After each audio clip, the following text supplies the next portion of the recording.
You are very welcome back to the 6 o'clock show. Catherine has made room on the sofa for our next fabulous guest. Absolutely. Lee Mead made a name for himself back in 2007 when he won a BBC reality television show. Any Dream Will Do, sprouting a career that would make him a household name. He's nodding along as I'm saying this. He knows it's right. He knows that's right. Yeah. So since then, Lee has gone on to star in West End productions like Legally Blonde and Chitty Chitty Bang Bang, as well as TV roles in Casualty and Holby City. And now he is ready to take on his next role in Barnum, the circus musical, which hits the Dublin stage this week. And before we chat with Lee, check this out. Ladies and gentlemen, the greatest show on earth! How do you see? Down off of the sand, step out to the street. Join the circus like I wanted to, like I always wanted to.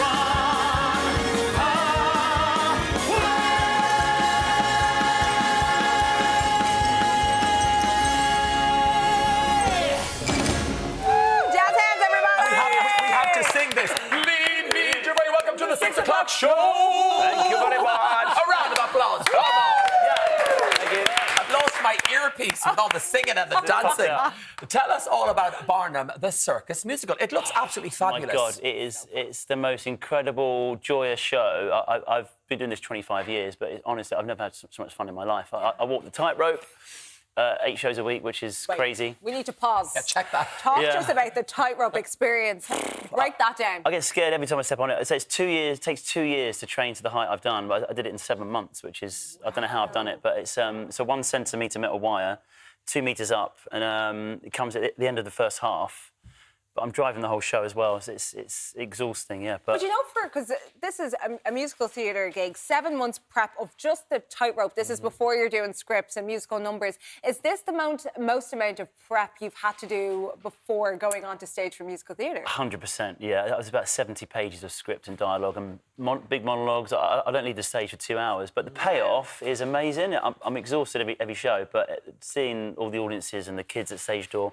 Last week, we were in Cheltenham, and there's a lady of 95 that saw Michael Crawford at the Palladium, the original Barnum, which was so special. And you meet so many people that saw the original production, and then kids as young as 7 or 8 with their mums and dads and all the family, like loving the show. Yeah. It's really special, and the songs are timeless. And the story of P.T. Barnum, you've got The Greatest Showman with Hugh Jackman film, which reignited the story of Barnum. But Have you ever fallen off the tightrope? Oh, every night, yeah.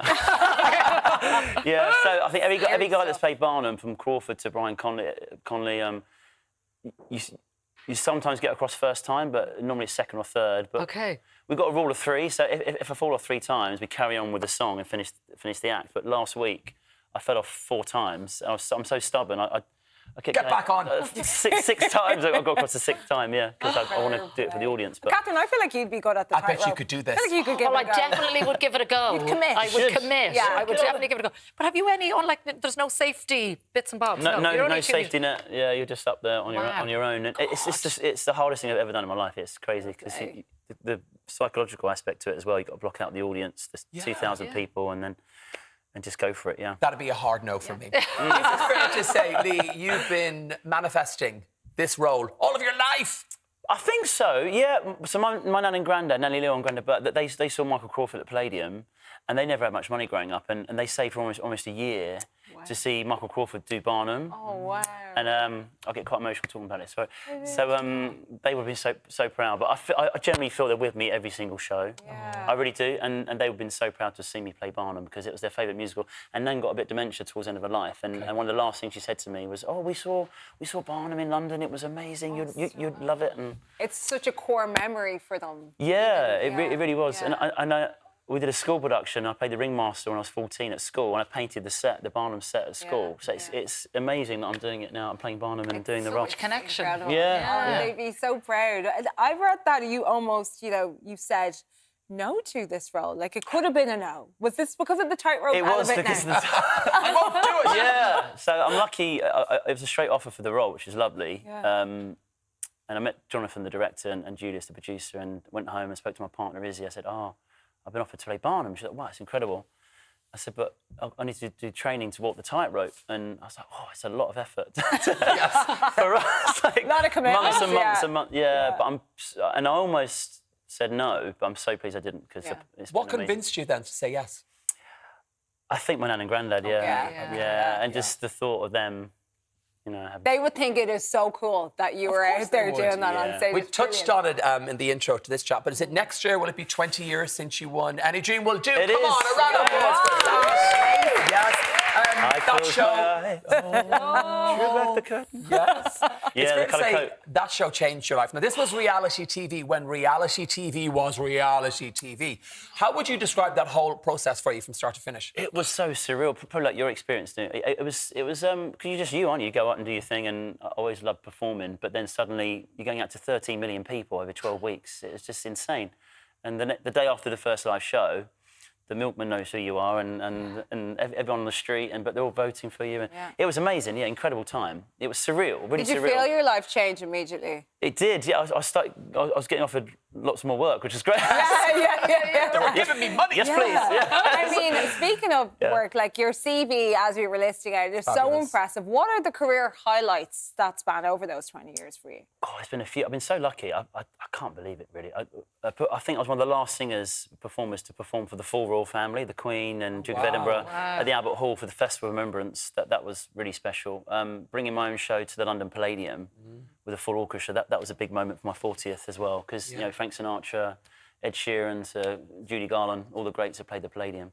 That was really special. And yeah, it's been quite a few moments, really. Was this something you always wanted to do? Was there a plan B? I don't know if there was a plan B, really. I wanted to be a teacher, actually, a school teacher, yeah. Okay. Because would it have been music as the subject, or...? Possibly, yeah. But I was quite late starter, and I think I was about 17 when I properly started to train.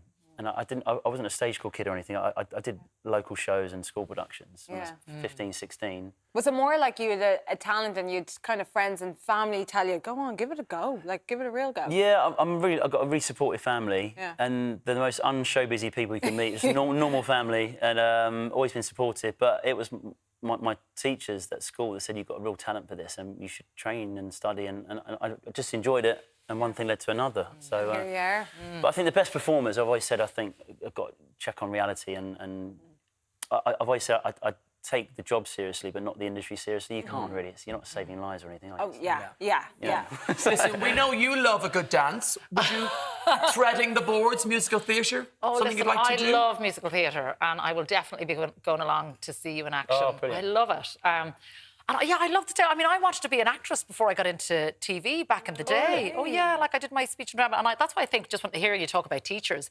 I mean, when you get a good teacher, whether it's in speech and drama or like I had an incredible teacher, two amazing teachers, Mary Doyle and Margaret King, all the way through school. And that's what gave me my love of performance. So it's like teachers are so important. You know, they can really kind of ignite that in you as well. Supportive. Or they can be the complete opposite. I had a teacher for Mr. Frost that told me that I'd never be a success in And his name was Mr. Frost. Mr. Frost, yeah. Very it was. Very I was so fitting. determined to prove him wrong, and I did. But then I had Mr. Foster and my drama teacher, who was really supportive and said, "Yeah, you got talent." And We need more teachers like them Positivity. in the world. yeah, We do. it's all positivity and supporting passion. Yeah, We love get that. it. Give it up for Lee Mead, everybody. Such a pleasure. Thank you so much. Massive thank you to Lee for joining us. Barnum, the circus musical, runs from April 14th to 18th at the Bord Gáis Energy Theatre. For tickets, head on over to thebordgáshenergytheatre.ie. You're making me go giddy.